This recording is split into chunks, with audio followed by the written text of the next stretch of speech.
As physicians could do so much more for people if we understood these scientific facts. People emotionally repressed are more likely to get lung cancer.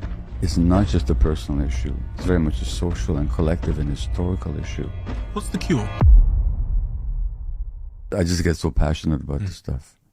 And the reason I get so passionate about it is because it's so important in healing. And we as physicians could do so much more for people if we understood these scientific facts, but we don't as a profession. Anyway, there's a British thoracic surgeon called David Kisson in the 1960s who noticed what I noticed in my practice, that people emotionally repressed are more likely to get lung cancer.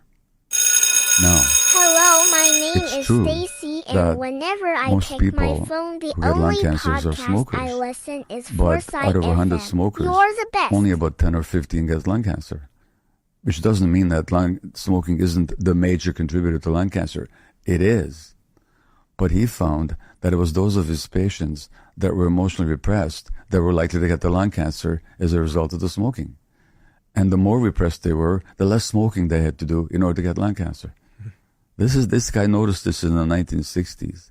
So emotional repression has huge implications physiologically. And emotional repression is one of the impacts of childhood trauma. Why? The child is born with some fundamental needs. One of them, as I've articulated earlier, is for attachment, for closeness, proximity, unconditional loving acceptance by caring adults. Attachment on the one hand, authenticity on the other. Ideally, the two are not in conflict. Ideally, you can be in a relationship, or I can be in a relationship where we can be ourselves and be accepted and connected with. Is this what they call people pleasers? People, exactly. So trauma is not just a personal issue. It's very much a social and collective and historical issue. What's the cure? You know, because if we're many of us are byproducts of generational trauma, and we're seeking different ways to ease our pain through the means of addiction, whether it's or alcohol.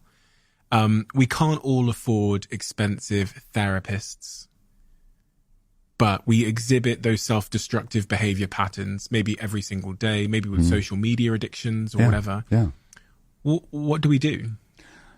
Unfortunately, the healthcare systems around the world have very poor appreciation of the emotional contribution to people's physical or mental ill health.